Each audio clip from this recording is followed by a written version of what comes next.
Seja bem-vindo ao resumo do livro Fixe o Conhecimento. Este livro foi escrito por Peter Sebral e resumido pela equipe do canal Super Resumos Audiobooks. Antes de começarmos, se você ainda não se inscreveu no nosso canal, essa é a hora. Ao se inscrever no nosso canal, você garante a continuidade do nosso trabalho e ajuda o canal para que o YouTube leve este resumo em audiobook para mais gente. Deixe também o seu like e clique no sininho para não perder nenhum resumo gratuito. Agora, vamos lá! Introdução. Muitas das práticas de aprendizagem mais eficazes são subutilizadas na educação formal. Estratégias comuns como destacar textos, reler passagens e sessões de estudo que duram a noite toda normalmente não funcionam tão bem. Esses métodos fazem você acreditar que conhece o material muito melhor do que realmente conhece. Por outro lado, abordagens que parecem lentas e contraintuitivas muitas vezes resultam em retenção, compreensão e domínio muito melhores. O livro Fixe o Conhecimento vai ajudar você a melhorar a sua aprendizagem a partir de práticas eficazes comprovadas por estudos científicos. Memória. Longe de ser um aspecto periférico da educação, a memória é essencial para poder recordar, sintetizar e compreender ideias complexas. Na verdade, os autores do livro definem a aprendizagem como adquirir conhecimentos e habilidades e os ter prontamente disponíveis de memória para que você possa compreender problemas e oportunidades futuras. A menos que você possa usar a habilidade ou conhecimento que está desenvolvendo, você não estará aprendendo de maneira ideal. Segundo os autores, nós somos ruins para avaliar quando estamos aprendendo e bons quando não estamos. Quando o progresso é mais difícil e mais lento e não parece produtivo, somos atraídos para estratégias que parecem mais frutíferas, sem saber que os ganhos dessas estratégias são muitas vezes temporários. Os autores destacam ainda 4 importantes pontos sobre o processo de aprendizagem. A aprendizagem envolve memória. A aprendizagem precisa acontecer ao longo da vida.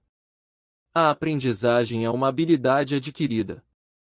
A aprendizagem exige, ou deveria ser, um esforço. A releitura e a prática concentrada são menos eficazes. Se lembre de que a prática espaçada, o autoteste, a tentativa de problemas sem soluções e a intercalação funcionam muito melhor. Atender aos estilos de aprendizagem não funciona. Compreender os princípios e regras subjacentes ajuda mais quando confrontado com situações desconhecidas.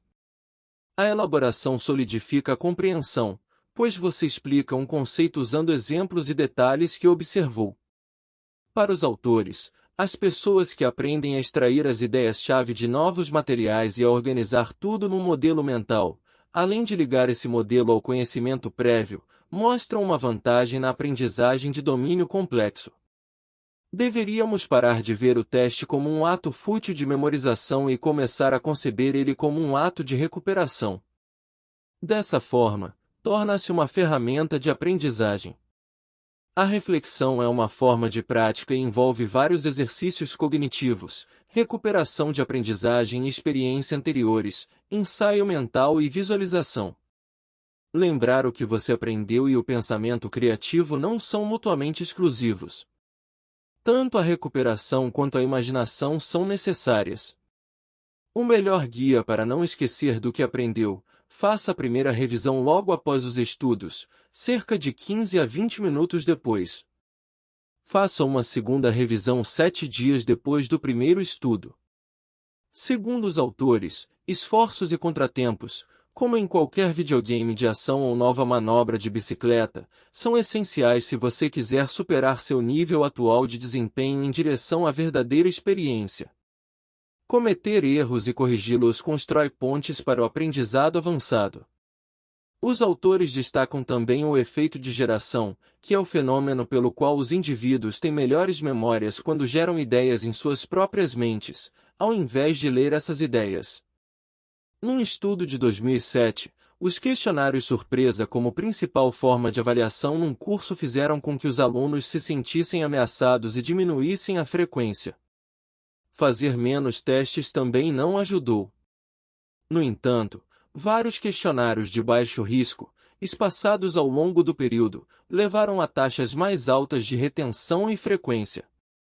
Quanto mais esforço envolvido na recordação, mais conhecimento é retido. É por isso que perguntas de resposta curta e ensaios curtos ajudam os alunos a lembrar mais material do que questões de múltipla escolha ou de verdadeiro ou falso, que requerem apenas reconhecimento.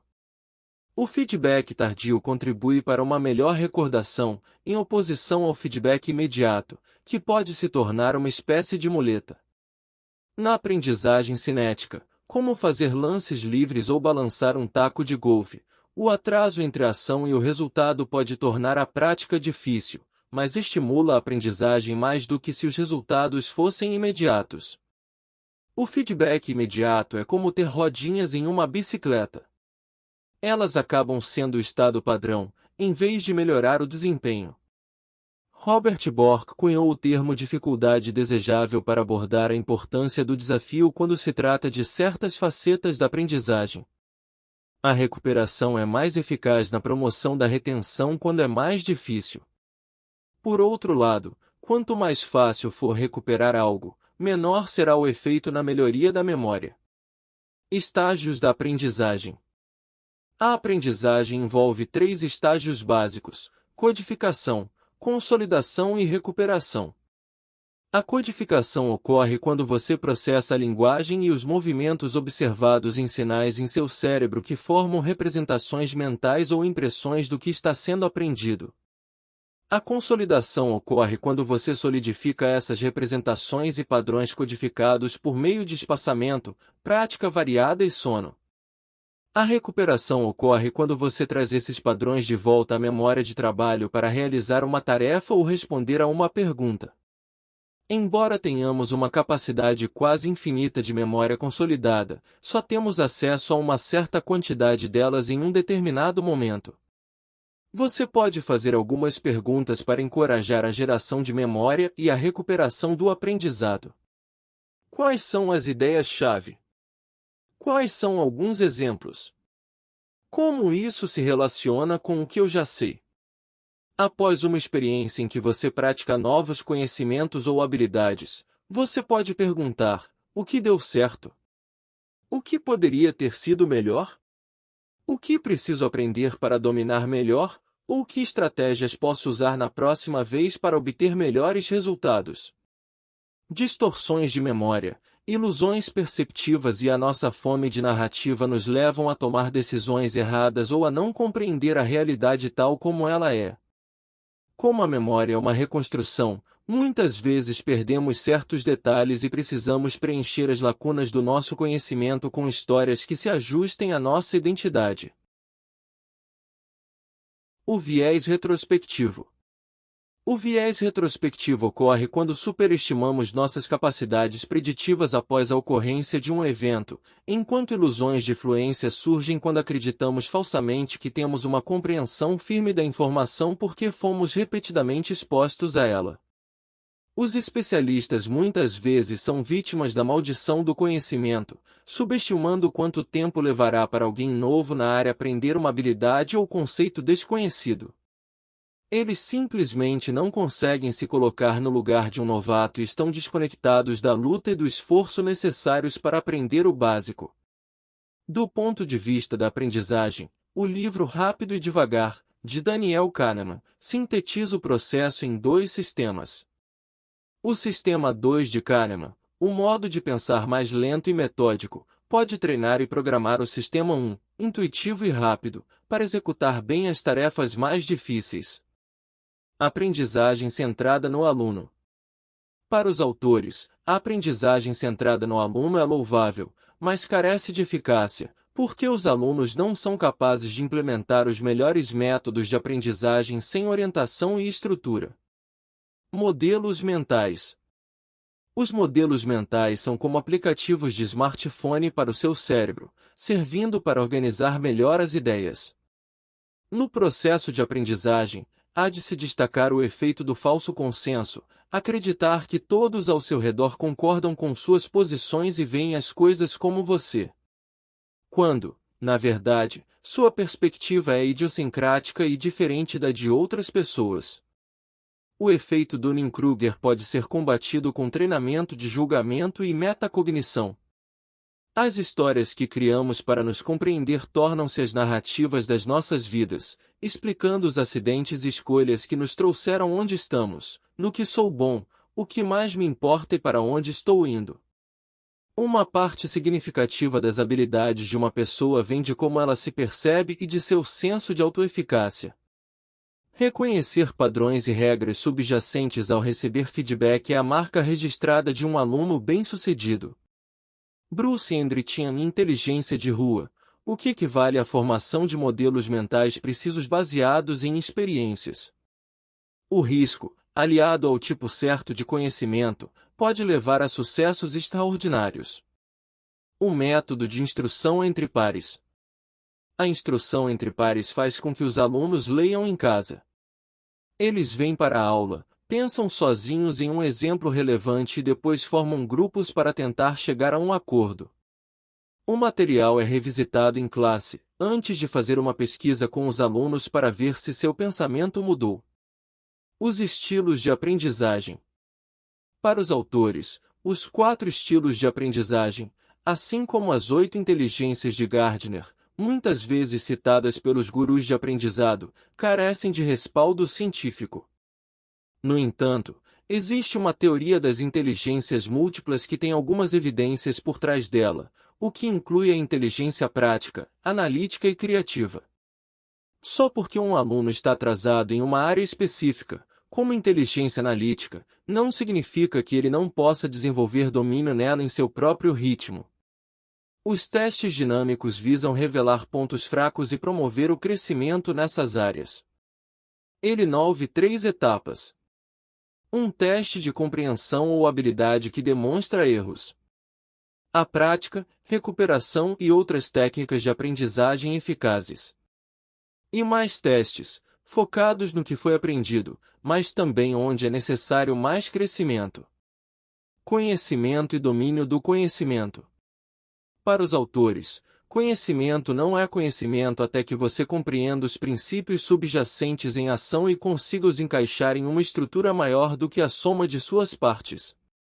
Conhecimento é o aprendizado que permite que você coloque as coisas em prática da maneira correta. Já o domínio, especialmente de ideias, habilidades e processos complexos, é uma busca. Não é uma nota em um teste, algo concedido por um treinador, ou uma qualidade que simplesmente se infiltra em seu ser com a velhice e os cabelos grisalhos. Tipos de alunos. Algumas pessoas são alunos baseados em regras e outras são alunos baseados em exemplos.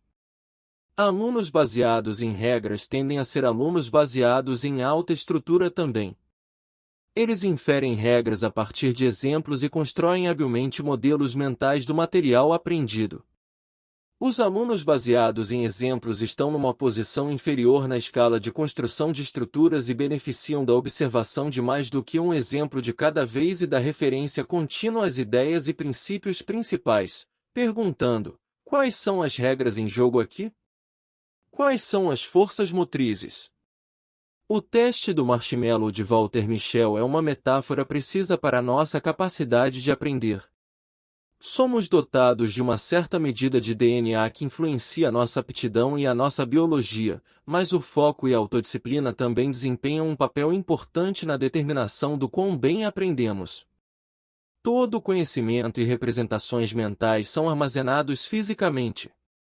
À medida que o cérebro muda, os conjuntos de conhecimentos e habilidades também podem mudar. A substância cinzenta é composta principalmente de neuroníons, enquanto a substância branca é composta por axônios, dendritos e bainhas de mielina. Músicos e outros artistas têm mais mielina revestindo suas conexões neurais, o que leva a disparos mais fortes e mais rápidos entre os neuroníons, e, portanto, mais matéria branca. Não vemos com os nossos olhos, vemos com nossos cérebros. Os pesquisadores conseguiram restaurar a visão e a função do sistema vestibular das pessoas conectando uma câmera de vídeo às suas línguas. O cérebro se reconfigura, alocando as partes visuais ou proprioceptivas do cérebro em direção à língua. As crianças têm 100 bilhões de neurônios aos 2 anos de idade e depois perdem 50% deles durante a poda sináptica. A maior parte do desenvolvimento de habilidades e aquisição de conhecimento ocorre após o pico da contagem de neurônios. O QI não é fixo, mas pode ser influenciado por fatores como nutrição, especificamente os ácidos graxos, a leitura com os pais, especialmente quando eles elaboram o texto, e a educação infantil. Embora saibamos que a inteligência cristalizada é maleável, o único estudo que mostrou mudanças na inteligência fluida foi pequeno e não pode ser replicado. O QI não importa tanto quanto coragem, curiosidade, persistência e mentalidade construtiva. Elogiar a inteligência leva a uma ênfase exagerada na aparência, enquanto elogiar o esforço fornece uma métrica que o aluno pode controlar. Metas de desempenho e metas de aprendizagem. As metas de desempenho são separadas das metas de aprendizagem. As metas de desempenho estão relacionadas aos resultados e à boa aparência, ou seja, o fracasso deve ser evitado a todo custo. As metas de aprendizagem priorizam o desenvolvimento de novos conhecimentos e habilidades. Neste caso, o fracasso é o feedback que permite aos alunos redobrar seus esforços ou tentar uma estratégia diferente. Os alunos que são elogiados pela inteligência desistem rapidamente dos quebra-cabeças, enquanto aqueles que aprendem que a inteligência está em grande parte sob seu controle e é baseada no esforço, passam mais tempo trabalhando nos quebra-cabeças e os completam com mais frequência. A revisão como técnica de aprendizagem. A revisão é uma estratégia de estudo eficaz. Quanto mais você esperar para relembrar informações ou conceitos, mais desafiador se tornará, mas mais você será capaz de consolidar. A elaboração envolvendo metáforas, analogias e múltiplos exemplos estimula a aprendizagem, especialmente quando está ativa. Aprender fazendo é um tipo de revisão. Você tenta resolver o problema ou completar a tarefa enquanto utiliza seu repertório de habilidades. Quando você se depara com os limites de suas habilidades, você sabe que está conquistando novos terrenos. Conclusão. As principais técnicas mencionadas pelos autores para fixar o conhecimento podem ser sintetizadas em algumas palavras. São elas: revisar, intercalar, variar a prática, elaborar, refletir e a repetição espaçada. Procure revisar o conhecimento de algo que você estudou. Intercale entre aprender novos conteúdos e revisar o que já foi estudado. Tente aplicar de diferentes formas o que você aprendeu. Um bom método de revisar é elaborar mentalmente o que você estudou, tentando buscar o assunto na memória e repetir para si mesmo ou anotar num papel. Fazendo isto, você estará usando uma técnica ativa de estudo. Evite técnicas passivas como revisar lendo resumos ou revisitando o texto do conteúdo que você já estudou. Por fim, utilize a técnica de repetição espaçada, revisando o assunto estudado em determinados espaços de tempo, como algumas horas após o estudo, uma semana depois, 15 dias depois e um mês depois. Se você quer saber mais sobre o assunto, você pode ler este livro completo comprando pelo link da Amazon que disponibilizamos na descrição deste vídeo. Além disso, ao comprar o livro completo, você ajuda o nosso canal a se manter ativo com novos resumos todos os dias. E se você gostou dos insights desse resumo, não se esqueça de deixar seu like, compartilhar com os amigos e, claro, se inscrever no canal para mais conteúdo transformador. Nos vemos no próximo vídeo. Até lá!